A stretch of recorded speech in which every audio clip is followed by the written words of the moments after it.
Hey guys, it's Blevins here. I just wanted to bring up the fact that we're not going to be talking at all about the Jacksonville shooting on the show today. We made a decision not to really kind of go into it just because it's not our place. We're not really super connected, but we did want to say all our condolences go out to all the victims and their families, and we really hope for the best for everyone involved, even though it's a just a really awful situation. But just wanted to address that beforehand, and we hope you enjoy the episode.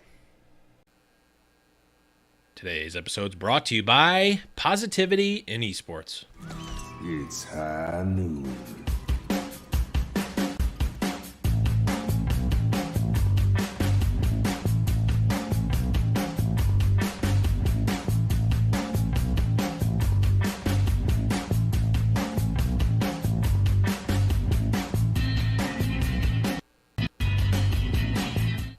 Hello, everyone, and welcome to High Noon Podcast, the competitive Overwatch podcast. I am your host, the Blevins, and with me, as always, is Deathblow. What's up, buddy? Oh, not too much, my man. How are you? I'm doing pretty well. Yeah, let's just we actually don't have a ton to go over. I was gonna say, should we say what we've said every week for the last month? No. I think we've got a light episode this week, so Think we we'll do. see. It might be a little on the shorter side, but This might be record breaking. Yeah, it's very possible, but we'll wait and see. I'm sure Blevins will make me angry about something at some point, and then I'll have to yell and scream about something. So we'll see how it goes. We'll play it by ear. We'll play it by ear. We might have some tangents, but I'm not going to actively try to fill the episode with tangents like I normally do. See the new magic? No, I'm kidding. MTG spoils. I'm not going to go off on the actual tangent that I would have to go off on about new MTG cards, but let's just jump in here and talk about what's been going on in the High Noon Productions world. Blackwatch Report always going on and on and on and on. Tier 2 scene contenders finals are coming up, I believe, for NA, and so I always forget like where they're at. I know they took a big break. I thought they were coming at the World Cup qualifiers, weren't they? Like, aren't they going to be happening in LA when during the World Cup time? I think that's correct. That sounds right. That sounds right, because I remember it was in September. I looked up. So that's what Blackwatch Report is for. So if you're into the following the contenders scene, definitely check out Blackwatch Report for sure. Speaking of Blackwatch Report, we had one of the hosts, Kyle Wynn, on Around the Payload last week. Also, we had Blazing Bob, Ham Tornado, and Boopasaurus. So, Blazing Bob, not so much in the Tier 2 scene, but Ham Tornado and Boopasaurus are South American contenders casters. Kyle Wynn, of course, the host of the Blackwatch Report. And this was a fire episode. I mean, I feel like I say that every week, but it's also true every week for Around the Payload. We've just been having some really great episodes. Around the Payload. We can't tell you how much each of us, whether I'm a panelist or Blevins is hosting, we love doing that show. It's the best show. It is so much fun. So the hype we put out for it is just how we felt about it's it. Actually genuine hype. Yes. We are just actually that hyped about it. So it's not hyperbole like almost every other sentence out of our mouths. Yeah. And it's getting like there's a nice core of people who have been on 1, 2, sometimes even 3+ times, and they kind of get the format, and everyone starts to build on each other, and it just gets better and better. This one was we had a newcomer, Boopasaurus, who did a very good job at being over the top on his first episode. So definitely check that one out. There's a lot of good gags, and there's even some talk about women's college basketball at one point in time. So if that's your fancy, definitely check that one out.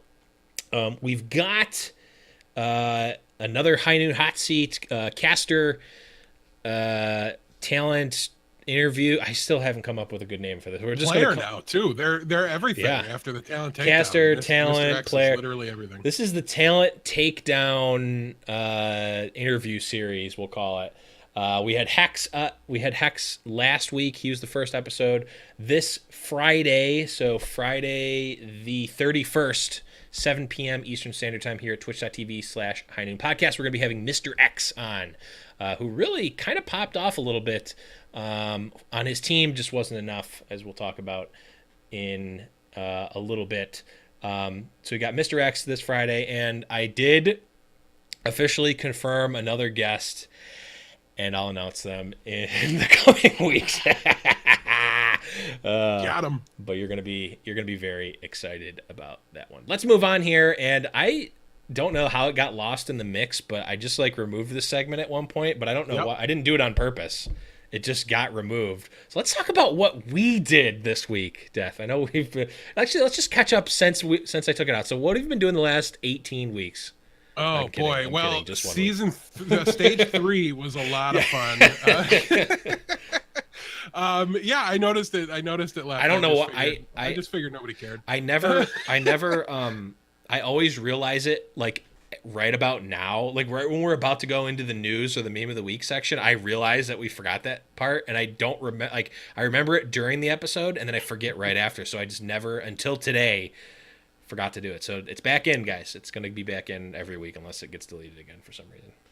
So for myself, I have been doing a lot of six stacks with, we had the podcaster team going for a while. And then after the finals happened. And then with all of us being in New York, obviously it was really hard to play games. Mm-hmm. And then we came back and like Bob and Mel moved, but now they're set up in their new place. So they came back. We've been doing a lot more playing. I've been working on my main tank play quite a bit and kind of putting the DPS aside. I had a good long stretch of time where I got to play Hanzo and not get yelled at for it. So I'm willing to step away from that a little bit. Get so back now you're to Hammond, right? Honestly, we were playing that Hammond comp a little bit, like the Gladiators Legion comp.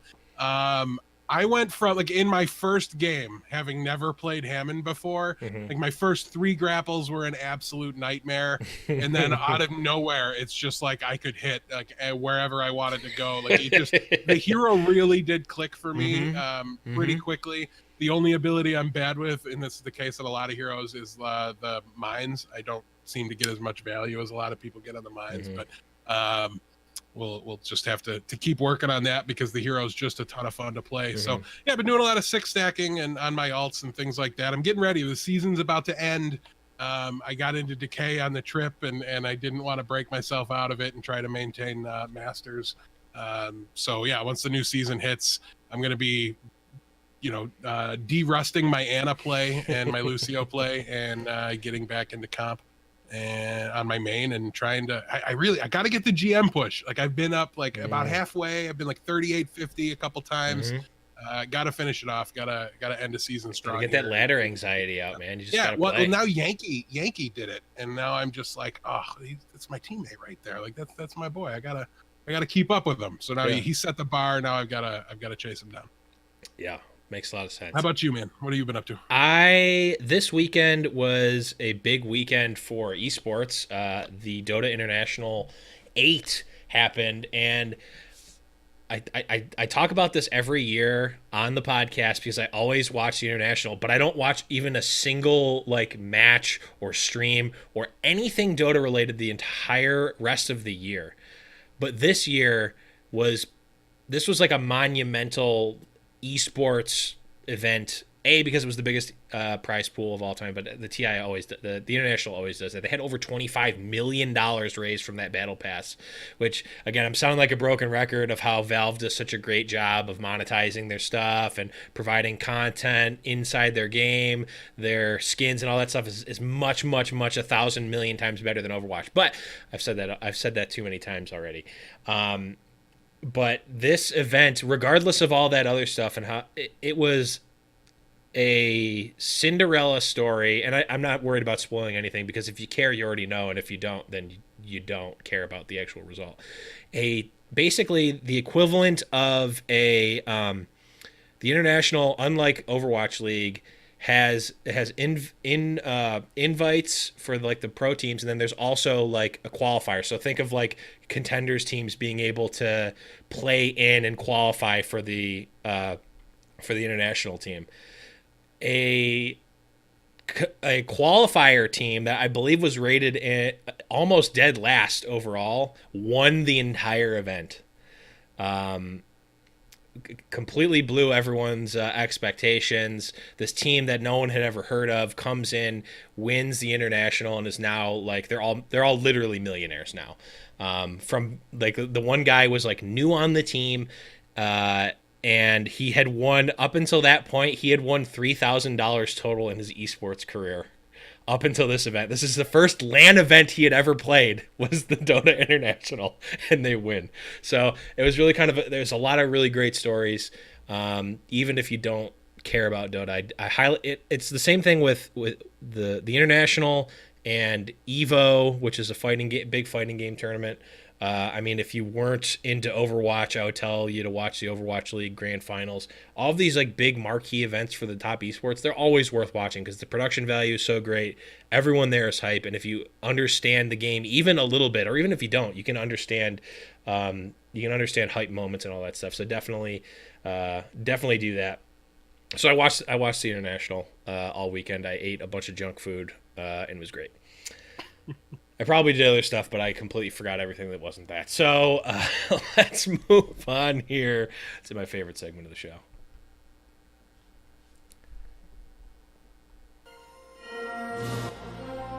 Overwatch Today, meme of the week. There's like, I mean, I kind of want to like group all of the talent takedown trash talk into the meme of the week because it was all great. But the one that I particularly liked was when they were doing the walkouts. Mr. X comes out first, and then Uber comes out with the Mr. X box and gives it to him to stand on. It was so good. I'll post the link. I hope X brings it to the interview. We don't have a box to provide him. That's true. He's gonna have to bring his own. He is gonna have to bring his own. You see, you don't need a box to stand on for this show. You need like a beard box that you put on your face, and it gives you more beard length. That's what you need. That might be the dumbest thing I've ever said. I don't understand the logistics of that, but I don't know. Checks out. It checks out. He's got to up his beard game for the show. Actually, his beard game is actually pretty good compared to what he usually is running, and also compared to what Hex ran. So.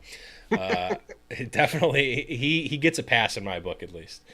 But yeah, I'm gonna post a link. I've got all the there's a YouTube clip of some trash talk. There's plenty of stuff on Reddit. I'll post the link in the description of all that stuff. But let's move on here to news. We live reacted to it before, but Fissure, of course, now is on the Seoul Dynasty. We talked about it as it happened, but other roster side note on Fissure before we move on. When he was in the All-Star game, and I was a little upset he was repping Seoul. Why? Like he had the Seoul logo on his chest because we're still in season 1. This is still season 1 to me. He's there representing what he did on the LA Gladiators, and I really wanted him to have that Gladiators logo on his jersey there. I think the team kind of deserved it. It was like they were underrepresented in a way. It just kind of something weird with the timing. You know, maybe in the future it won't be that way where the signing window isn't open, or maybe the All-Star game will jump up and be a little sooner since they might have less prep to do to kind of get everything ready for it. Mm-hmm. Not a big deal, but I saw it and I'm just like, ooh, as a Gladiators fan who doesn't just care at all about the Seoul Dynasty, to be perfectly honest with you, I was like, hey, whoa, I'm like, I never saw him play any minutes for that team. I don't know, just really nitpicky thing. That makes sense though. I'm wondering, what is Seoul? Is Seoul Pacific or Atlantic? They were in the same conference or same division. So what happens if he got traded to like the Boston Uprising? Would he have played for the other team? I don't really know. It's one of those goofy scenarios too. Like I'm not sure there's anything they could have done about it with the way everything went down. Like he is officially signed as a member of the Seoul Dynasty, so it's almost it's going to be disingenuous no matter what way you do it, right? Because it's either not true to who's paying him and who, you know what I mean? Right. Like the org probably wanted it more than anyone else. Right. But at the same time, like it's supposed to be rewarding you for what you did in the first season, and it was just a little goofy. Again, Not sure there was anything to be done about it, but just maybe something to consider in the future. Maybe they didn't even occur to them. You know what I mean? That this could happen. It could honestly. Well, I be the mean, case. it occurred to them at some point if they had the right jersey for him. Well, when it happened, right? But I mean, like going into it when they were kind of planning everything, then they just kind of had to make a decision and figure out which way it was going to go. But yeah, I don't know. It just felt to me like the Gladiators should have gotten the credit for having Fissure represent them in that game. That definitely checks out logically. I think it's probably more of either a business or a logistics decision that they did it for sure. But no, I agree, because like in the same sense that like Fissure wasn't making the All-Star game for his performance on London Spitfire, he certainly wasn't making the All-Star game on his performance on Seoul because he didn't play. So no, that definitely checks out. I thought about it a little bit because I thought about it from the sense of like, what if he got traded to the NYXL? Was he going to play on the other team? I don't know. Right. But yeah, so in other news, Shock made some moves, at least the beginnings of moves, freeing up some roster space. Nomi, Dahak, and IDDQD no longer on the San Francisco Shock. Are we surprised at all by this? No, the Shock didn't have room for these three guys in their team. The only thing that was not really shocking to me, but I was curious, was what they were going to do with Nevix. I've never faulted Nevix for kind of the lukewarm performance he had in the off-tank role with the team, mostly because he didn't play off-tank before joining the team. But he's just a really super flexible player, and a guy like that is really valuable to have around. But as I think we've all kind of learned from season one, is that nobody wants a jack of all trades. Like a jack of all trades isn't near as valuable as a master of some. But it has to be a master of the right some is the problem. Right. And you know, the meta has to agree with it, everything like that, because what good did Asher do to the Gladiators as a Tracer one trick, you know, later on in the season? Nothing. But you want to have those guys around, and I guess it's just really good insurance to have a guy like Nevix who can flip around and play whatever in a pinch. I think a guy like that is incredibly valuable on like a illness fill-in or an injury fill-in basis. But I wasn't sure how they were going to handle that. I am glad they kept him though, because like I said, I think there is a lot of value to that flexibility, but I do also want to see him really hone in and focus on kind of one aspect of his game or one role in particular, so that maybe he's a little higher impact when he does get on the stage next. But yeah, Nomi and Dahak, I don't think are Overwatch League caliber talents after seeing them play. Maybe a little unfair for Dahak because the guy never played Mercy before. We didn't have, you know what I mean? We didn't have any reason to think he was a Mercy player. And he's a little bit got punished by the fact that the Lucio, his main squeeze was just forced out of the meta completely by the time Overwatch League rolled around. So I'm a little curious, if things are staying Mercy heavy, which doesn't look like it. It looks very Ana Lucio right now. Maybe we do see him back in a new home. I would love to see him get another opportunity. I'm not 100% sure that we will. Nomi, I think, needs to drop down to contenders and improve his game a little bit before he makes another run back. And I don't think we're done seeing IDDQD. I think he's still definitely got enough juice in the tank to at least land some tryouts, right? Like we've seen him scrim a lot. He performed really well in like the one map he was able to play in Overwatch League. And I think just his name and his reputation, and as McCree comes back into the meta, I think things are going to really open up for him a little bit. And I think he might have been a much more valuable player if any part of Overwatch League was being played on this patch that we're in currently. So yeah, I don't know. I'm really excited to see what happens with IDDQD. I do hope he stays around. I hope one of the expansion teams find a way not to just use him, but feature him. I think he would be better in a role where he was out there often and really, really active with the team. So I'm really excited to see where he ends up. I do think he'll manage to squeak his way onto an Overwatch League roster here. We'll see how much play time he gets. But yeah, no surprises. The Shock definitely, I think, need to make some additions here and really fill these vacancies that were just opened up. Maybe not DPS. They seem to get a lot of work out of the three that they had in rotation that they were using. And actually, they have like 5 DPS players, right? Because they've got Baby Bay. Babyface Sinatra, Sinatra, Architect. They had IDDQD, and then they've got Dante as well. Dante, I couldn't think of Dante's name for some they reason. don't necessarily need to fill in a DPS player here. Right. I think 4 is kind of the magic number there. But we're seeing these teams all kind of want to. We're going to see these teams all want to take advantage of the two-way player situation, things like that. So the San Francisco Shock were pretty full up and had a crowded locker room. Now have a little more leniency to make those decisions and have some room to make some changes going forward. So yeah, hopefully we see them pick up a replacement main tank to really push Super to meet his potential, or potentially replace him if he can outperform. And then also, Moth is pretty good, but I do think there's some room for improvement on the main support front for San Francisco. And again, whether that comes from some bench depth really kind of pushing Moth to get better and better. Right. Because Moth is a very talented player that surprised me as he entered the league, similar to Sleepy, to be honest. The Shock seemed to find these supports. So yeah, I don't know. We'll have to wait and see exactly how they fill it. I don't know. Do they have an academy team? Weren't they one of the teams that didn't?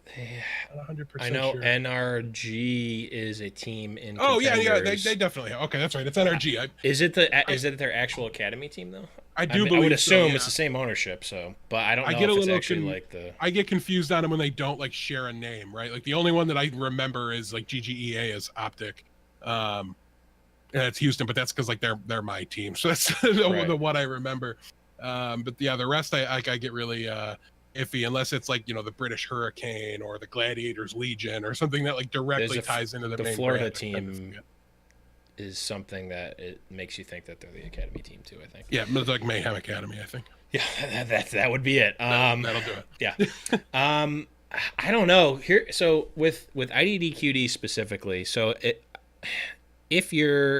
I don't know if I see him going on another team unless it's one of the expansion teams, because if you're the Shock, just from a business perspective, if you're the Shock and you think that he is valuable to another team, why would you release him?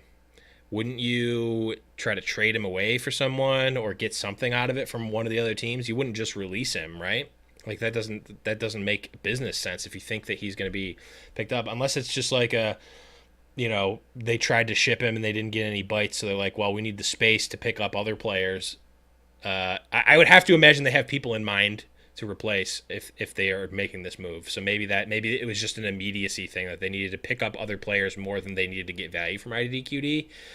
On the other hand, maybe he just has no home on an Overwatch League team, and he got no offers. So I don't know. Definitely could be the case. I think like you said, the best chance he's going to have is a expansion team. But with these players, you cannot have much interest in him because he sat on a bench and he's out of sight, out of mind. But all you have to do is be willing to bring him in for a tryout, and then he's just got to impress you in that tryout. He doesn't really have to actually have perceived value from his time with San Francisco or anything like that. I think his name is enough. He'll land the tryouts. And from what I've seen, which is a very small sample size, he does seem to still have the skill level to compete at the OWL level. So I really think, there's a decent chance, and I wouldn't be surprised if he becomes like a two-way player for somebody or something along those lines. But that might be the ideal scenario, right? It might sound really appealing to him too, because you mean you might not start me, but I don't have to just sit there and do literally nothing for a year. That's the two-way player situation I'm really excited about for these guys. I'm excited too, and I wish it was in. I think it really, the fact that it wasn't there really kind of screws over players like IDDQD or Numlocked and Milton. Because if I'm the alleged Toronto team right now and I'm looking at players, maybe I bring out a whole team, or maybe I'm just looking for players here and there.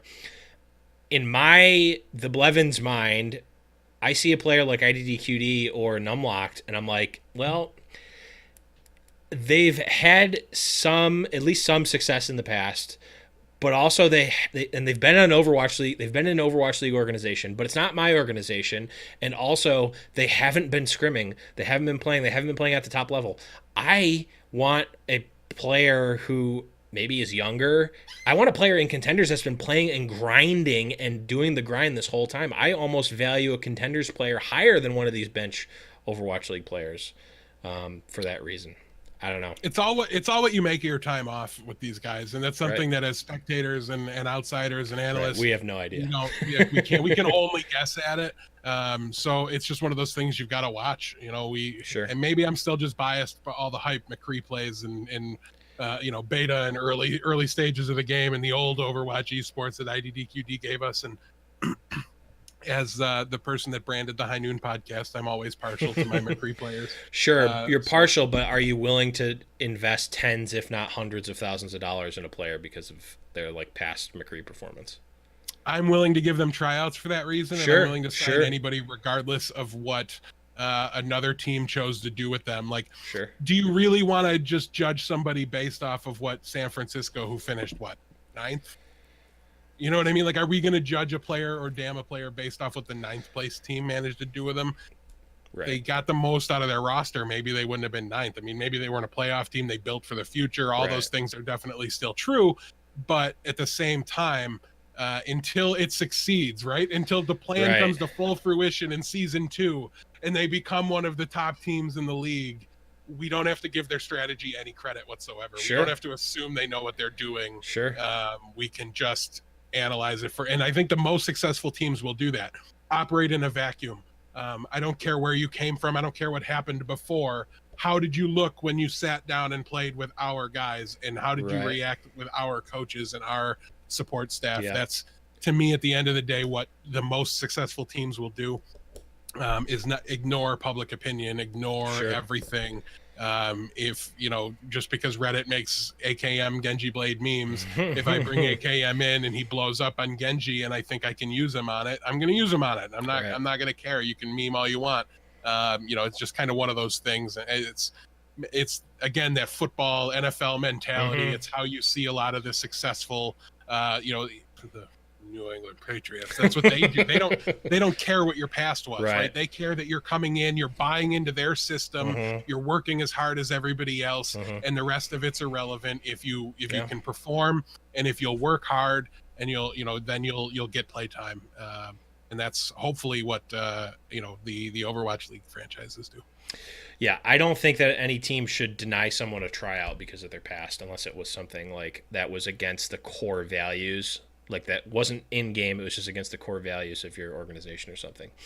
But so no XQC tryouts, gotcha. It depends on the organization, but my organization, I'll take him. I actually want him on my team, but I never want to play him. I just want him on the organization to get more eyes on my team, even if it's in a bad way. New York, not my no. I mean my team, the team owned by the Blevins. That's the team I'm talking about. Not NYXL. I don't want him on NYXL. let me be perfectly clear. I mean the team that I am the owner of, which doesn't exist. But with that being said, man, it's still got to be a red flag for players that didn't get any playing time. I don't know. We could talk ad nauseum about that, but I don't want to. So let's move on and talk about something that I think you might actually want to talk ad nauseum about, based on our brief musings about it earlier. Mickey wins the Internet Hulk Award for the year. Finally revealed. Gave a lot of flack about it not being revealed at the grand finals. Nate Nanzer says it was always meant to be at the All-Star game. But the Dennis, I'm not even going to try to say his last name. Haleka Internet Hulk Award for. Well, we've talked about the award before. Mickey wins. Death, I know you've got a hot take on this one. Yeah, I mean, listen, it shouldn't be a hot take, but it got reacted to as a hot take. So I guess it is.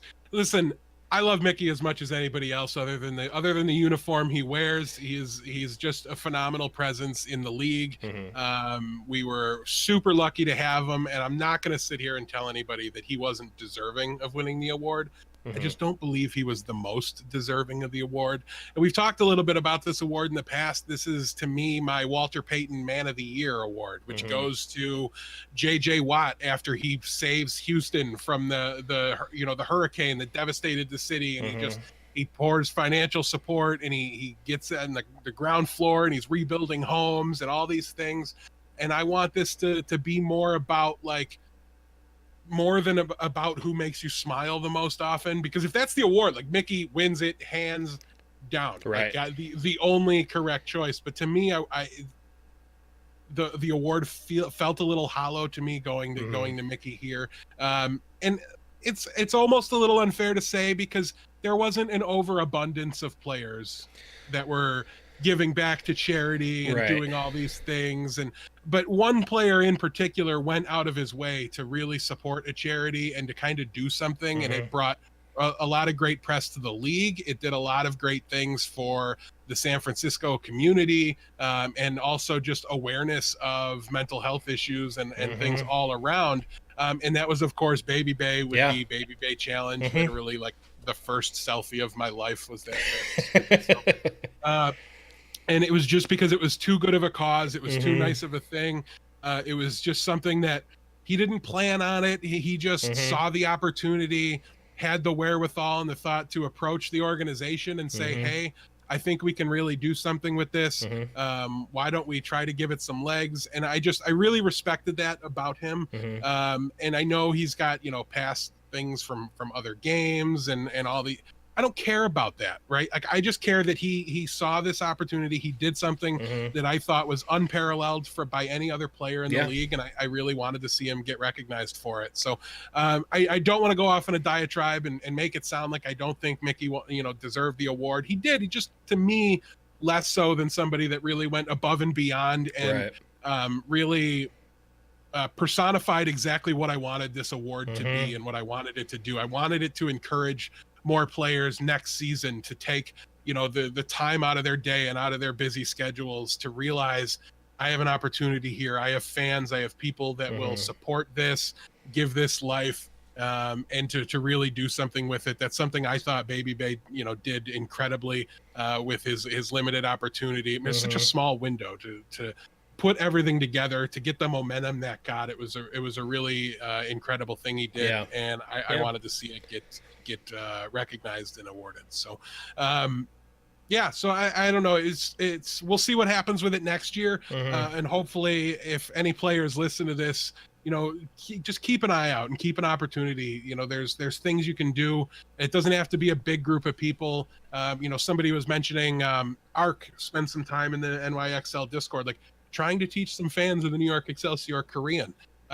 Is that doing as much as funneling money into a charity to help? It doesn't matter. Like, to me, that it's just about going above and taking beyond. your time to give community outreach. It doesn't have to be charity, just community outreach, and that's what Ark did there as well. So shout outs to him for that.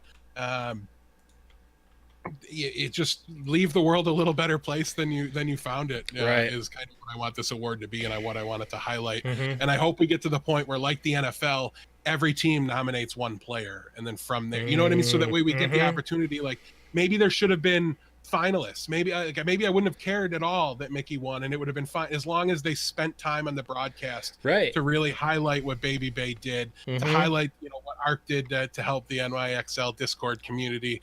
Small things can make a big difference to a lot of people, and a lot of people in gaming especially love Asian culture, and we joke and we talk a lot about how I'm so incredibly not one of those people.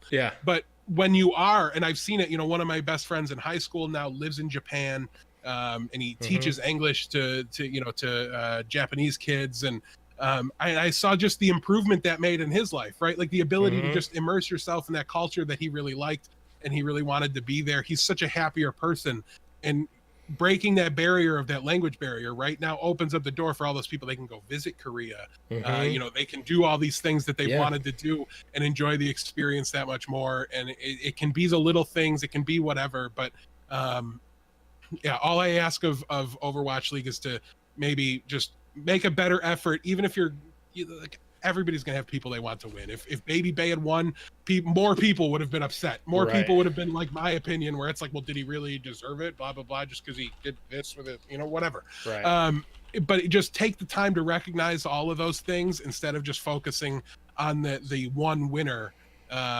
It should be about more than that. It should be about, and especially in light of everything that happened, over was it this morning or yesterday, over the weekend with the shooting. we need to highlight the positives in these communities and in gaming, and we the more attention we can bring to that, and in a way that would have been so natural and so great to do. I don't know, I was a little underwhelmed, I guess, by the whole award presentation.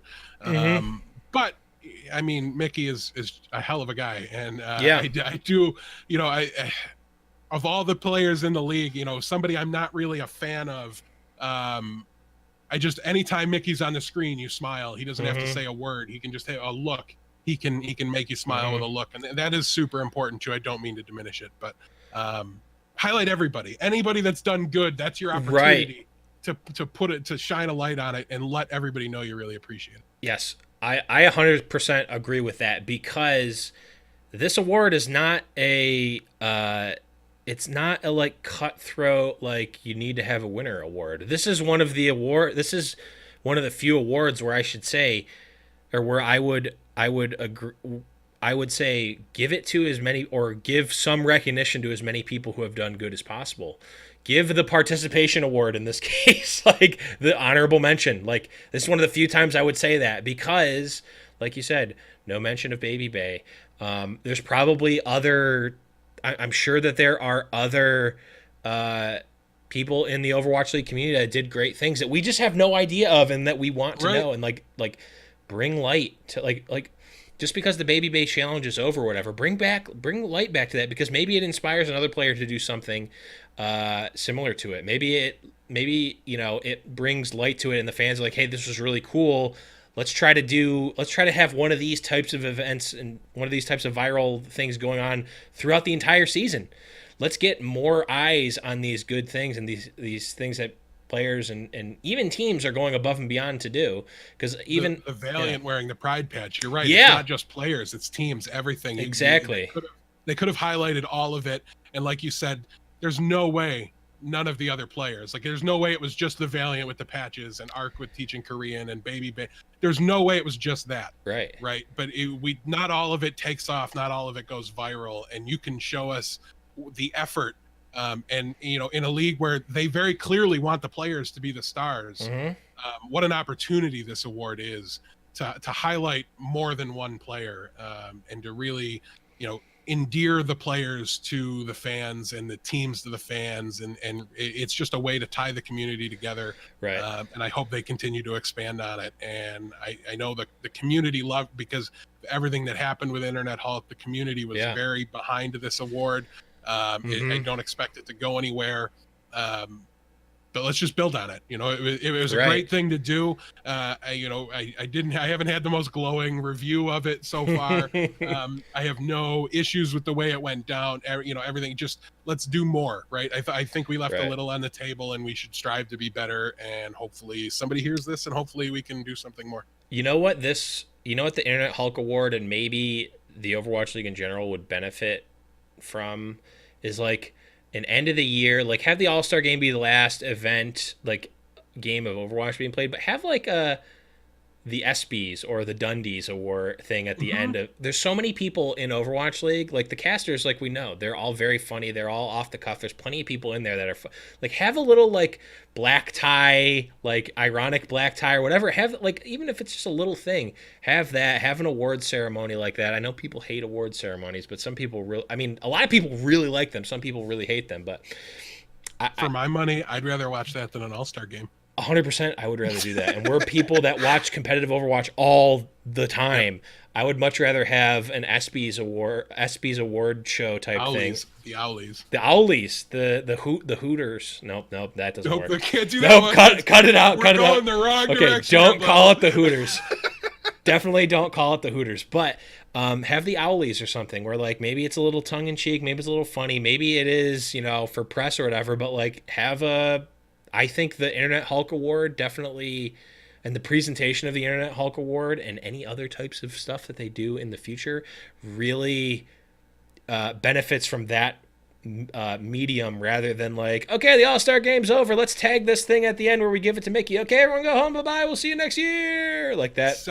could sell tickets to the arena. You could donate the proceeds to charity. You can do a lot within a ceremony. Do whatever like you this. want. And I think we might be headed in that direction in a way that was really difficult to do this year. Because how many different awards are you going to make up on the spot, right? And the ones that really come to mind are like Rookie of the Year. How do you do that in year one of a league? You just can't everyone. do it. It's the same as the MVP, right? Like Jonah comeback player of the year. Most you improved. can move there's a million awards MVP, you can do, right? Yeah, you can move the MVP to this ceremony as well. I do hope it's something we work towards as a league. Think of how many awards that your JV and varsity high school teams have. Like they're all first or second year players, right? Like they have awards for that. You can do cool things. Maybe bring in the community, like most dedicated community. Give the 5 Deadly Venoms a shout out. There's a million things you could do. Give maybe most dedicated Overwatch League podcast a shout out. Podcast of the year. What do you? I'm just throwing it out there. I'm just putting it out there. I think that would be a really cool. You know what, Blizzard? Don't do it. We're doing it. Next year, High Noon Podcast Award Show. If you don't do it, Blizzard, we're calling you out. Mark Van Lommel, hear us now. We will do this on our own. The only problem is going to be getting a venue set up, but I will 100% host it. Don't care. We'll do it online, and there will be a Beard of the Year award, like a Beard VP or whatever. Yeah. We'll figure it out. MVB. Yeah, most valuable beard. Yep, love it. Most Vikingly beard. Ooh, there we go. Spoiler alert: Fraggy wins.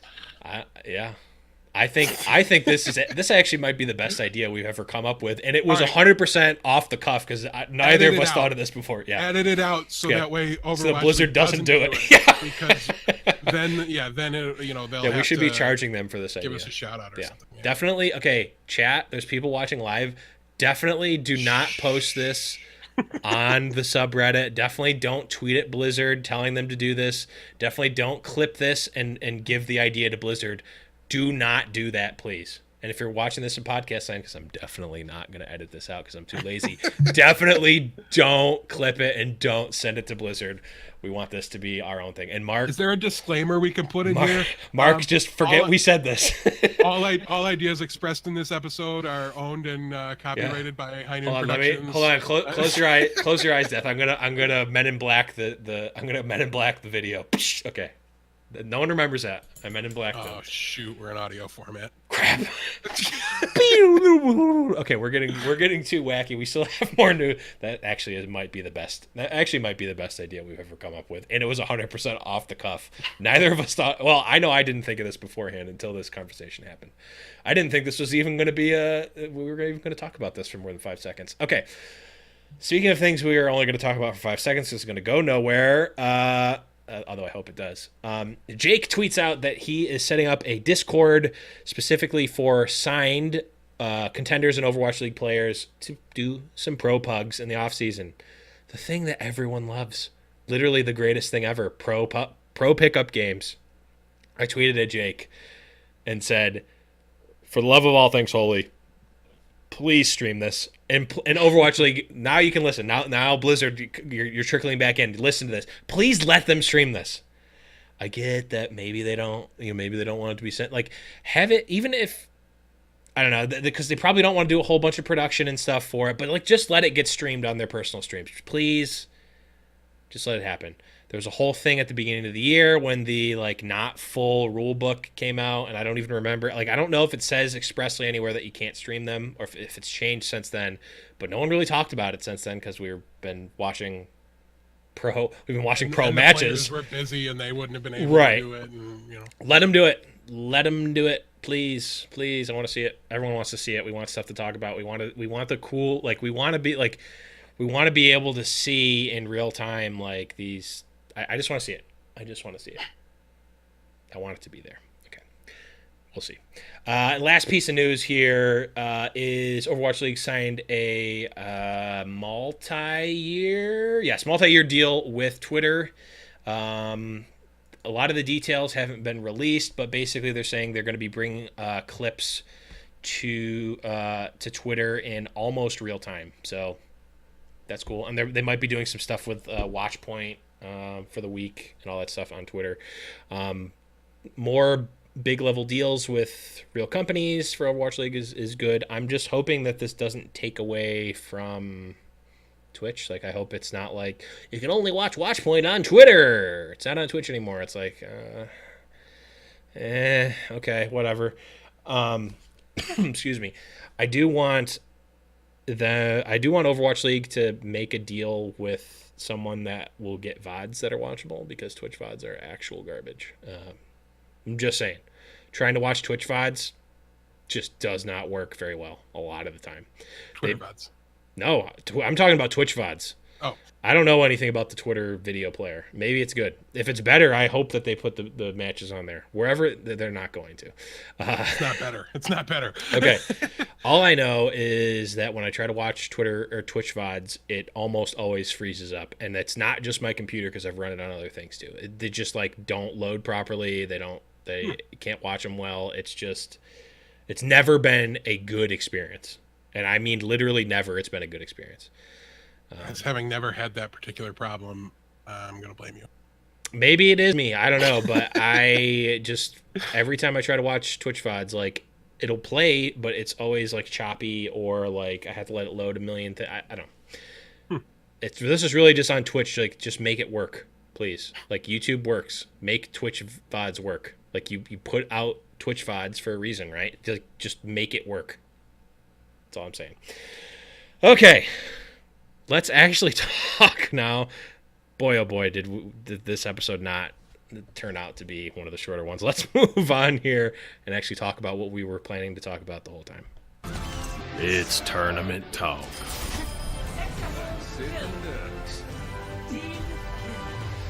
Okay.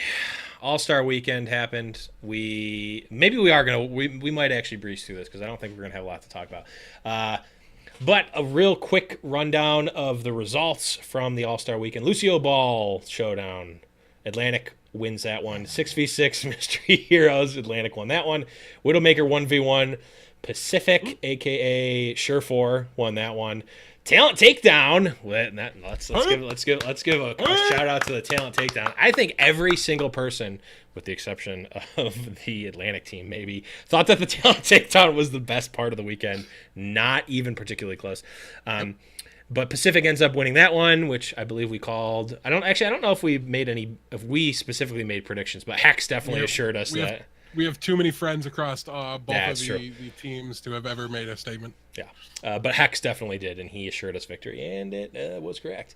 And then lockout elimination, Pacific wins. Yeah, it does not matter at all. And the official All-Star game, which should have been the most hyped thing, but actually wasn't, Atlantic wins that one. Real quick, I guess we'll go through the top for the Widowmaker ones. Sure4 wins. Carpe in second. Striker and Soon tie for 3-4, and then Pine, Fleta, Side Player, and Architect all in the bottom. I was watching it, and I was watching the Widowmaker 1v1. It was pretty hype for a while, and then Pine lost, and I'm like, I don't care anymore. I'm just not even gonna watch it. Like, literally, because like this is the type of event where like it might have, but like this is the type of event, like a solo person event. Like, I don't care at the end of the day who wins the Widowmaker 1v1 tournament. If it's not the player I'm rooting for, I don't really care. You know? Sure. I mean, the player I was rooting for did win it. Well, there you go. So it was one of the more fun events of the event here of the weekend, I thought. I really did enjoy it quite a bit. The one criticism I have, and it's one that Agilities and Bishu on the desk both shared. I mean, it's a popular sentiment here. It's a little too long. Yeah. Maybe first to 7 points isn't the best. Mm-hmm. I want to see like best of 7 or first to 5. Yeah. You know what I mean? Or something along those lines. Speed the pace up a little bit. I think it would have helped people a lot for the to opening really rounds. Enjoy it. Also, I just want to say, listen, this event is for the players. It's for them to have a really good time. But can you once the timer runs out and you're controlling, can you try? Can you right. There was a good amount of memeing going on in the Widowmaker 1v1s. Yeah.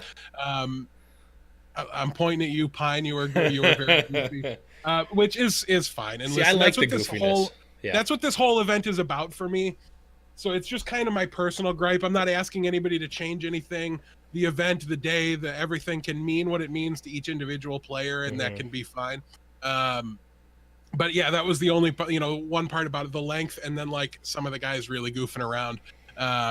Detracted for me personally, but again, I want to watch competitive thing. I don't want to watch exhibitions, and I don't want to watch the goofy rule set. I was even a little bit bothered. I'm like, I get no SMG, but like, can it just be headshots only? Like, if the guy's at 1 HP, in what circumstances is it as a mark of my skill on a Widowmaker to have to hit another headshot as opposed to just finish him with the SMG? Like, okay, headshots only. I've still got to hit him in the head, but like, I don't know. So it was a little goofy from that perspective as well. I don't think that's really avoidable. I don't know the full granularity of the rules, how much they were able to control it. It could have just been SMGs yes or no. So I don't know that it was possible, but overall I thought, the Widowmaker 1v1 was fine. I'm just going to kind of go down the list and get my thoughts on the events. The Lucio Ball Showdown made me miss Rocket League quite a bit. I've said this a lot. Lucio Ball is a budget Rocket League. And it looked like that compared to like the esports and everything like that. Sure. And for the people that like the game mode, I'm sure it was a blast and they loved seeing it. I will say it was surprisingly watchable compared to what I was expecting. It was decent. And like it's really a credit to Golden Boy and was it Puckett? That was, I think it was Golden Boy and Puckett. They were being a little goofy. I mean, Puckett was being goofy because he was like, I'm casting this, but I'm rooting for my team. And Golden Boy was calling it, but Golden Boy's just hype. He's just a great caster. So they like, if we were just watching Lucio Ball with no casters, pass. But with the casters, with it being hype, with it being a live event, like it was surprisingly watchable compared to what I was expecting. But also, like, it's still at the end of the day is Lucio Ball, which I agree 100%. Is budget Rocket League, but that's what it's not meant to be more than that, I don't think. Right. And I want to preface any other remaining statements I make about this entire thing. Knowing this, like going into this event, I did not expect to enjoy top to bottom. I didn't, you know what I mean? Right. Expect to be. I enjoyed it a lot more than I thought I was going to. I knew this was going to miss me. Okay. So I'm going to frame my responses going in knowing like from basically based off my expectations, which for example, 6v6 Mystery Heroes was incredibly low. Yeah. Incredibly low. And it met those expectations of being low and not enjoying it. Yeah. The only issue I had with the Mystery Heroes was like, can we not do Koth only? Because to me, it's the worst game mode to watch, and it killed any desire I had to see the event. And it was kind of like, Muma was in it, so I should have been excited to see Muma play a little bit, but it was just all Koth and like. I felt like they wanted it to be. They just wanted it to be quick. They wanted it to end decisively. They didn't want any chance for a draw. They wanted it to be quick. Like, you really like. It's the most like, just shoot 'em up type of game mode. I think that's what they wanted, though. It should have been like, I don't know. I just felt like it should have gone Koth, hybrid, payload, and then Koth for a tiebreak or something like that. Like, it just would have been nice to have some variety instead of just because 6v6 Mystery Heroes is so often just kind of that brawly whatever play style that maybe it didn't feel necessary to me. And also a lot of those points were rolls anyways. Yeah, they sure were. The comps rolled out. And like, well, the comps and who was playing what on the comps too, I think. Right. A lot. So we're talking about 100 seconds for them to end when the one team caps and never lets go. Is that really, I don't know. Like somebody was like, well, it's too fast. Like you can't do 2 CP here. Okay, agreed. Because those are miserable stomps. When those are one-sided, nobody wants to watch that. But like a payload map would take longer, right? Like there'd be more opportunities. There'd be more chances. It felt like it would have been a better showcase to me. I don't know. I wasn't going to like this no matter what. So I guess do what you want with it because it's going to miss me anyway. I'm not going to credit you if you give the game modes. I'm just going to bring this up. If you don't. Make it as quick as possible. It was good for me. I'm happy with that. Right. And then we talked about the Widowmaker 1v1. Talent Takedown was awesome. The smack talk between the casters. Players take notes. That's how smack talk is done. To Monty's tweet at the end, nominating the opposing team for a Nobel Peace Prize for their tremendous display of nonviolent resistance. Yep, just continued after it. Was great during it. I love, having Golden Boy announce his team and then announce himself and run out onto the stage. And then Puckett do the same thing. It was a lot of fun. Yep. They got very close to exactly what we asked for. We even got a good amount of their on stage, comms, which was great. We very specifically asked for that, so it was great to hear that. Yep. No complaints on the talent takedown. I really think everybody killed it. There's some room for improvement, I'm sure, but it was a lot of fun. I would watch that weekly if they wanted to do it. So great event there for sure. Lockout elimination. I honestly, I was so blacked out. I don't even really remember this one. This one was, again, another one of those ones that's gonna miss me. In fact, it was funny. I was talking in Discord, and I'm like, man, I don't know that I've ever seen that map that they just played during this event. And Monkey Prince is like, dude, it's been in the game a year. I'm like, I can count on like it's single digits the number of times I've entered the arcade mode and pressed play. Like it's just been loot box hunting and events, and stuff like that. So it was like the Temple of Anubis looking one. I don't think I'd ever seen that before. So it was really funny from that perspective. And then in the official All-Star game, it was fun. I mean, it was what it was. Again, I don't watch the Pro Bowl. I don't watch the NHL All-Star Game. I don't watch the exhibition style things. Right. Tuning in here was it was interesting. I was kind of half cleaning up my apartment a little bit while I was watching it, but it is what it is. It's a necessary event in a league because there's people that aren't me that will really, really enjoy it and really want to see it. It's a way to say goodbye to your players for the season, right? Like the people you're rooting for that make it. It's one last chance to see them and get to watch them and spectate them. So that was great. Overall, the one thing I want to say here is I hope this is the last time the All-Star Weekend takes place in the Burbank Arena. I want this to be a traveling thing, right? A lot of the allure, this is, to me, the whole weekend should be about the players. It should be about giving them a fun experience and rewarding them. So let's send them somewhere fun, right? Like and it's one of the biggest gripes I have with the NFL Pro Bowl. They don't do it in Hawaii anymore. Nobody cares about Miami. No. Nobody cares about you, Miami. I'm sorry. No. I'm just going to tell you, the players don't get hyped about going to Miami. And now everybody declines Pro Bowl invites all the time. Instead of it being a free trip to Hawaii, I'll bring my family, all these things. Instead of it being a vacation, it's just work. Right. And it's more expensive, but you know what? You guys are signing all these content deals. You got Twitter money. Now you've still got all that Twitch money. You've got how many millions of dollars did all these teams cost? Right. Why don't you fly the guys' parents out and bring them to the event?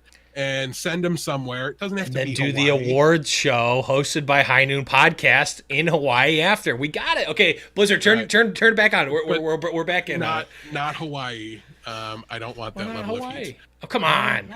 I don't want to go. You're the actual worst, but we're doing it in Hawaii. Fine. Let's do it. Let's do it in Alaska. In Hawaii, I'm not turning it down. Okay, fine. It's going to be in Alaska. Right.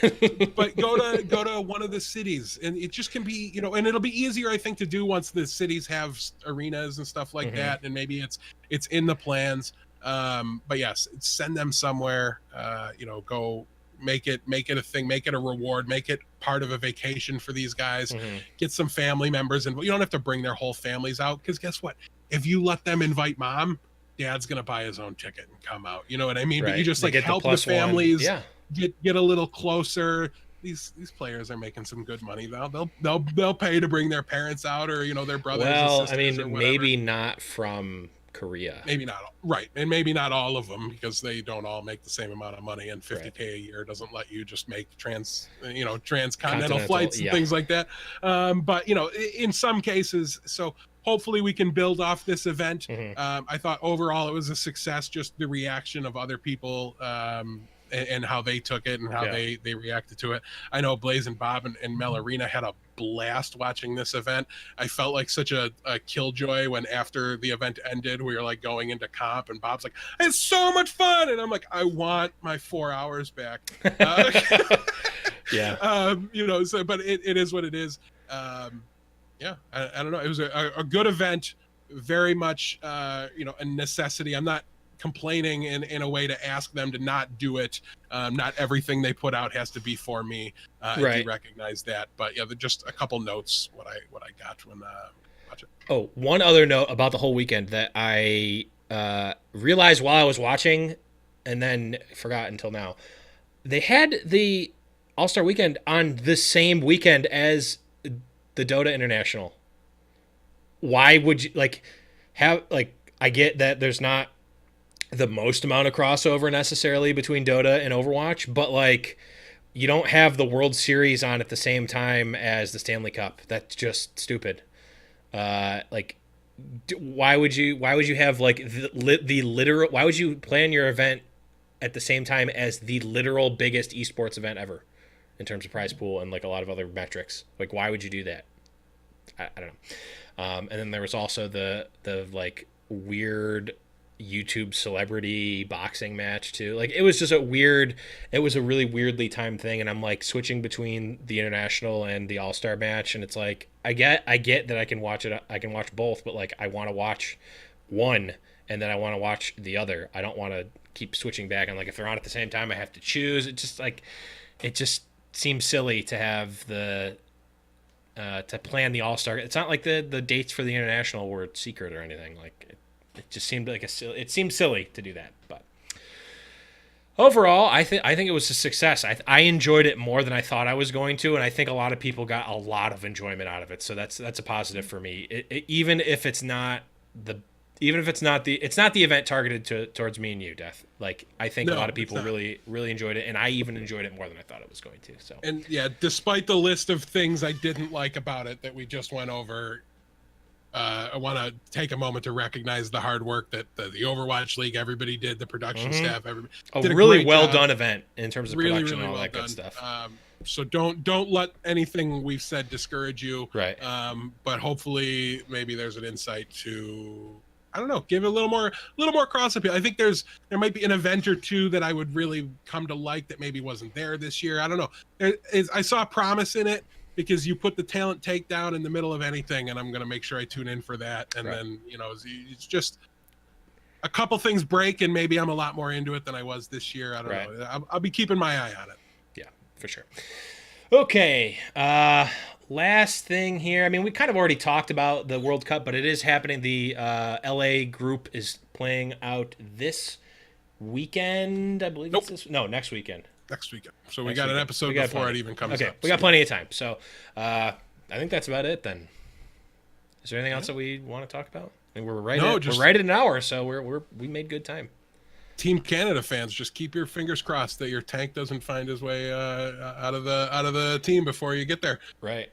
He if you watch Around the Payload, there are definitely some hot takes about the two teams that are going to make it out of this. And spoiler alert, not everyone picked USA Canada. So definitely take a listen to that. But that is going to be it. Guys, thanks everyone for watching and listening. Oh, I almost forgot. This would have been awful. We had a brand new patron this week. I actually, you know what? I'm gonna put it in post because I'm gonna do some stuff in post anyway. Sorry, I missed your patron. But you can check that out at patreon.com/hiningpodcast. If you're listening to this in the future, you're not even going to know that I forgot. Yeah, you definitely will because it's going to sound different. But if you guys want to have your patrons read out during the actual show, and I don't forget because I'm an idiot, head over to patreon.com/hiningpodcast and support us there. Also, make sure you follow us on twitch.tv/hiningpodcast. Basically, go anywhere on the internet and find us, High Noon Podcasts. I think that's going to be it. So, for Deathblow, I'm Blevins, and remember, it's high noon. Got his boots and he put on his hat. He threw the coin away that same day.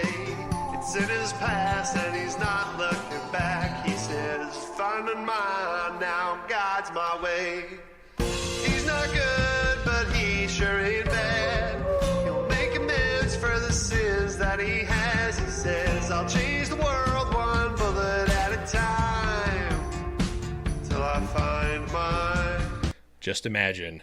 Now, the OWLies, brought to you by High Noon Podcast.